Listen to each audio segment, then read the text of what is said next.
আসসালামু আলাইকুম, সবাই কেমন আছেন? আশা করি অনেক ভালো আছেন। আলহামদুলিল্লাহ, আল্লাহর অশেষ রহমতে আমরাও ভালো আছি। কাছে কিংবা দূরে যে যেখানে বসে আমার ভিডিওটি দেখেছেন, ভিডিওতে অবশ্যই লাইক অ্যান্ড সাবস্ক্রাইব করে দেবেন। আর ভিডিওটি কেমন হয়েছে ছোট্ট একটি কমেন্ট করে জানিয়ে দিবেন। তো আমার শরীরটাও তেমন ভালো না, আর এই সিজনে সবার কম বেশি জ্বর ঠান্ডা হচ্ছে, আর যাওয়াদেরও তো জ্বর আসছে, ঠান্ডাও লেগেছে, তেমন খেতেও চায় না। আর জ্বর আসলে আসলে মুখে তেমন একটা রুচি থাকে না। আর আমারও জ্বর আসছিলো, আর ঠান্ডা লাগছে। তো সকালে নাস্তা খেয়ে চলে আসলাম কাঁঠাল খাওয়ার জন্য। আর এই সিজনের কাঁঠাল আর সিজনের ফলগুলো আসলে আমার অনেক পছন্দ। তো খেয়ে চলে আসলাম একটা আপুর রিকোয়েস্ট করা ভিডিও করার জন্য। তো আপুটা বললো যে আপু, আপনি কি মেকআপ কিনেছেন আর কিভাবে আপনি মেকআপ করেন যদি একটু দেখাতেন। আর আমি আসলে এই ভিডিওতে আমার ব্লগে এই ধরনের ভিডিও আমি করি না, কারণ এই ধরনের ভিডিও করলে হয়তো ইউটিউব কেটে দেয়। কারণ আমার কিচেন সম্পর্কে যত কিছু টুকিটাকি রান্না সম্পর্কে আমার ব্লগের ভিডিও করা, হ্যাঁ, আদার্স অন্য কোনো ভিডিও দিলে ইউটিউব চ্যানেল হয়তো কেটে নিতে পারে। তারপর আপুর রিকোয়েস্ট করার জন্য আমি এই ভিডিওটা করেছি আপুর জন্য। আপু, আপনি যদি দেখে থাকেন তাহলে এই যে আমি আপনার সুবিধার্থে আমি দেখাচ্ছি আমি কি কিনেছি আর কি দিয়ে আমি মেকআপ করি। আসলে আমি ওইভাবে প্রফেশনাল মেকআপ করতে পারি না, তো যেভাবে মেকআপটা করি ওইভাবে করে নেই। তো এটা আমি মুখটা ভালো করে ফেস ওয়াশ দিয়ে ক্লিন করে নিই। তারপরে টোনারটা আমি পুরো পেজে আমি ইউজ করি। তারপরে এই জিনিসটা আমি ইউজ করি। তো কনসিলারটা সারা মুখে দিয়ে দেওয়ার পরে আমি যে পিটমির যে ফাউন্ডেশন আছে, এটা আমি 24 নিয়েছি মেবি। তো এটা ইউজ করার এটা যে সারা মুখে ব্লেন্ড করে নেবেন।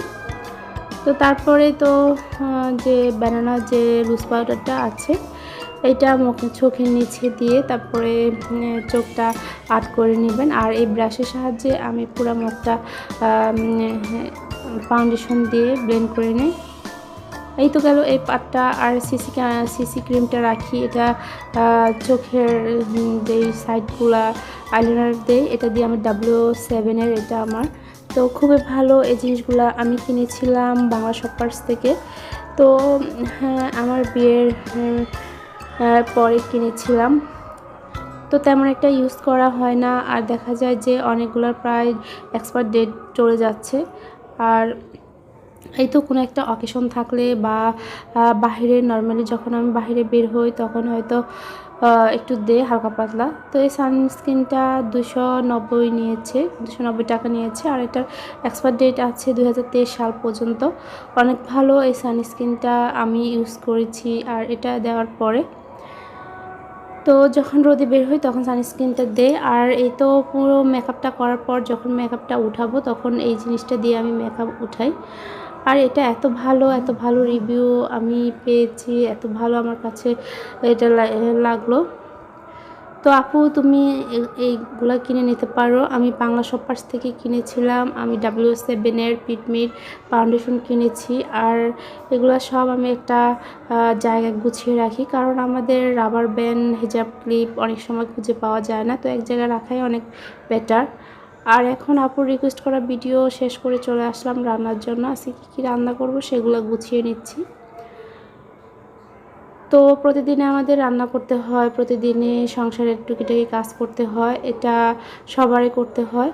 তো অনেকে বলে যে এগুলো তো অনেক সহজ, অনেক ইজি। আসলে আমি মনে করি যারা রান্না ব্লগ করে ও অনেক কষ্ট, কারণ রান্না করতে দেখা যায় ভিডিওতে অনেক ইজি, আসলে অনেক ইজি না।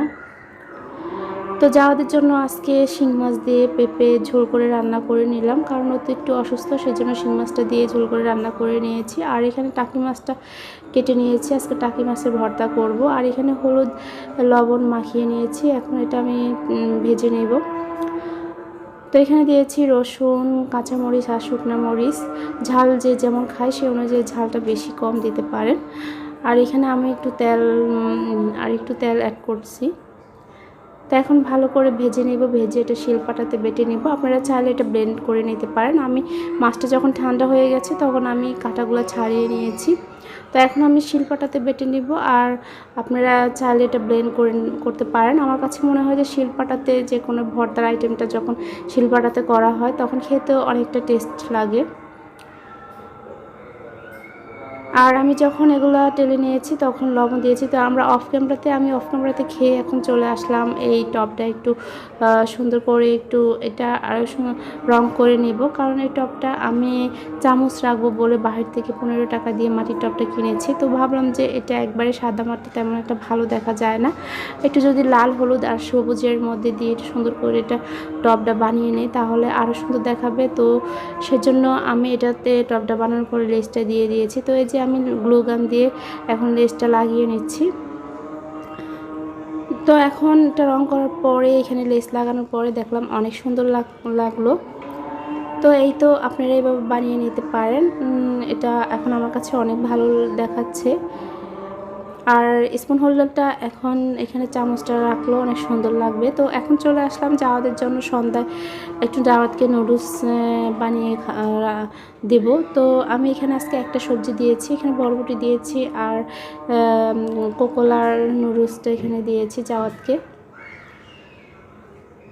তো আমি জাওয়াতকে নুডলস যখন রান্না করি তখন আমি চেষ্টা করি 1 থেকে 2টা সবজি দেওয়ার জন্য, কারণ ডাক্তারের কাছে যখন যাওয়া হয় তখন ডাক্তার বলে যে বেশি করে সবজি বেবিদেরকে দেবেন না। বেবিদের যখন এজ অল্প থাকে তখন অনেক আইটেমের সবজি দিয়ে না রান্না করে বেটার, কারণ ওদের কিডনি, ওদের হজম শক্তি সব বড়দের মতো না। সেজন্য 1টা 2টা সবজি করে দিয়ে ওদের টেস্টটা আনাটা ভালো। তো সেজন্য বলেছে ডাক্তার যে যখন খিচুড়ি বা যে কোনো আইটেম রান্না করবেন, সবজি আইটেম রান্না করবেন তখন বেশি করে দিবেন না। তো সেই জন্য আমি জাওয়াতকে দেখা যায় নর্মালি 1টা 2টা সবজি দেই। ডাক্তার যখন বলেছে তারপর থেকে আমি ওকে 1টা 2টা সবজি দিয়ে আমি ওকে খাওয়ার জন্য ট্রাই করি। তো জানি না খাবে কি না, কারণ ওর অনেক ঠান্ডা লেগেছে। আর যখন বড়দের ঠান্ডা লাগে তখন খেতে ইচ্ছা করে না, তো ছোটোরা তো খেতে চায় না। তো আমি জাওয়াতকে যতটুকু খাই ততটুকু খাইয়ে তারপরে আমি খেয়ে নিব। তো ভিডিওটা আজকে এতটুকু, আর বড় করবো না। যদি ভালো লাগে থাকে তাহলে লাইক অ্যান্ড সাবস্ক্রাইব করে দিবেন। আর ভিডিওটি কেমন হয়েছে অবশ্যই ছোট্ট একটি কমেন্ট করে জানিয়ে দিবেন। সবাই ভালো থাকবেন, সুস্থ থাকবেন, নিরাপদে থাকবেন। আল্লাহ হাফেজ।